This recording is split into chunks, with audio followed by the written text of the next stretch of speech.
Okay, so our presentation is what is the most common car at Berrien Springs High School? And this is based on what was in the parking lot when we found our evidence or data. So basically we counted the cars that teachers and students had in the parking lot based on company, and we compared the two to see which cars were most popular between teachers and students. And we are only using the six most popular or most common cars for the charts.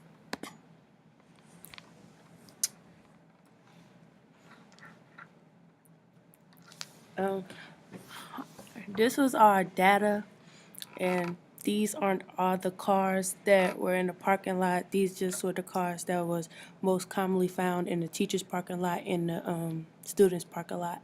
And the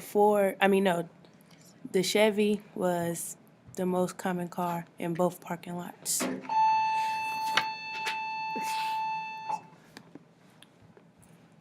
Okay, as you can see, we have a broken we have a broken data chart. We have a Dodge, Jeep, Chevy, Toyota, Ford, and Honda. And look like a pie chart for the teachers' cars.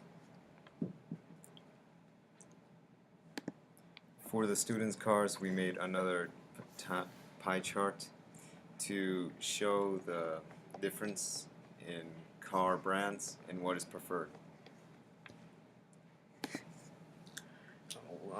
For we we made a dot plot for the teachers' cars and to show what car was most common among the teachers' parking lot, and the most common was Ford.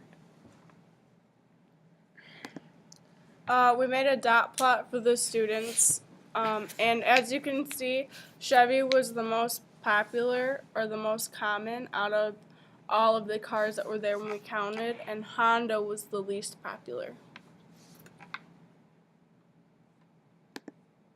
And then we have a stacked bar graph, and this basically is showing you out of the total number of that brand, so out of the Ford, the students had 14 of them and the teachers had 6.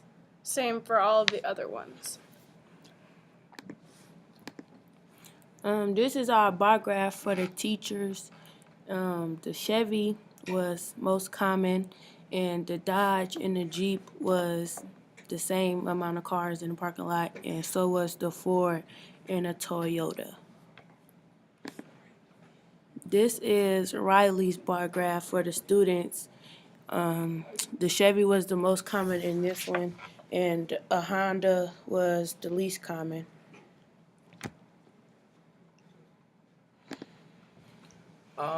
I said that the students' cars, like, they weren't biased because they don't really have a choice in what cars they have, since most likely they don't have enough money to afford a car that they want, so it's either a hand-me-down from their parents or a cheap rental car of some sorts.